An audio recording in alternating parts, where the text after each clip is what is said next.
రాహుల్ గాంధీ గారికి చాలాసార్లు చెప్తున్నా, కాంగ్రెస్ను అధికారంలోకి తేవాలనే గోల్ ఉంది ఆయనకు, కానీ ఆయన ప్రధానమంత్రి కావాలనే దాని మీద ఆయన కోరిక లేదు.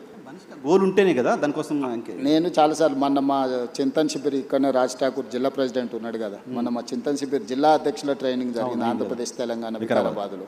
నేను లోపల ఏం మాట్లాడినో ఎవరైనా వినుంటారు, నువ్వు అడుగు అంటే నాకు ఆయనకు జరిగిన డిస్కషన్ థాట్ లోపల ఉన్నప్పుడు కదా దానికోసం చెప్పించి ఒప్పించిన. మొదటిసారి రాహుల్ గాంధీ వచ్చేసారి నేను ప్రధానమంత్రి పదవికి పోటీ పడతాను, నేను బాధ్యత తీసుకుంటా అని చెప్పి మొదటిసారి రాహుల్ గాంధీ గారిని అధికారికంగా ఎస్ అని నేనే అనిపించిన. ఓకే, నేను చెప్పిన క్లియర్గా ప్రజలు ఇప్పుడు జెన్జీ ఇప్పుడున్న జనరేషన్, నేను ఆయనకు చెప్తా ఆయన నీకు చేస్తాడంటే ఎవరు నమ్మడం లేదు, వినడం లేదు. నువ్వేం చేస్తావో, నీ కమిట్మెంట్ ఏంది, నువ్వేం చేయదలుచుకుంటావో నువ్వు డైరెక్ట్గా చెప్పమంటారు.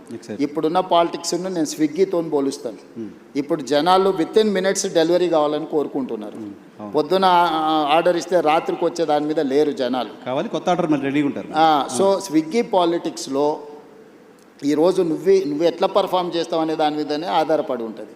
సో రేపు వచ్చే ఎన్నికల్లో రాహుల్ గాంధీ ప్రధానమంత్రి అభ్యర్థి ఇండియా. రాహుల్ గాంధీ గారికి చాలాసార్లు చెప్తున్నా, కాంగ్రెస్ను అధికారంలోకి తేవాలనే గోల్ ఉంది ఆయనకు, కానీ ఆయన ప్రధానమంత్రి కావాలనే దాని మీద ఆయన కోరిక లేదు. గోల్ ఉంటేనే కదా దానికోసం. నేను చాలాసార్లు మొన్న మా చింతన్ శిబిర్ ఇక్కడనే రాజ్ ఠాకూర్ జిల్లా ప్రెసిడెంట్ ఉన్నాడు కదా, మొన్న మా చింతన్ శిబిర్ జిల్లా అధ్యక్షుల ట్రైనింగ్ జరిగింది ఆంధ్రప్రదేశ్ తెలంగాణ వికారాబాద్లో.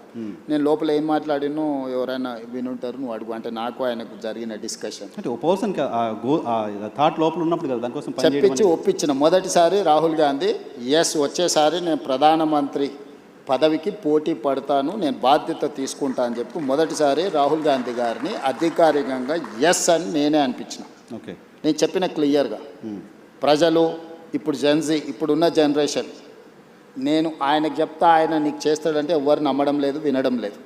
నువ్వేం చేస్తావో, నీ కమిట్మెంట్ ఏంది, నువ్వేం చేయదలుచుకుంటావో నువ్వు డైరెక్ట్గా చెప్పమంటారు. ఇప్పుడున్న పాలిటిక్స్ను నేను స్విగ్గీతో పోలుస్తాను. ఇప్పుడు జనాలు విత్-ఇన్ మినిట్స్ డెలివరీ కావాలని కోరుకుంటున్నారు. పొద్దున ఆర్డర్ ఇస్తే రాత్రికి వచ్చే దాని మీద లేరు జనాలు, కావాలి కొత్త ఆర్డర్ రెడీగా ఉంటారు. సో స్విగ్గీ పాలిటిక్స్లో ఈరోజు నువ్వు ఎట్లా పర్ఫామ్ చేస్తావు అనే దాని మీదనే ఆధారపడి ఉంటుంది. సో రేపు వచ్చే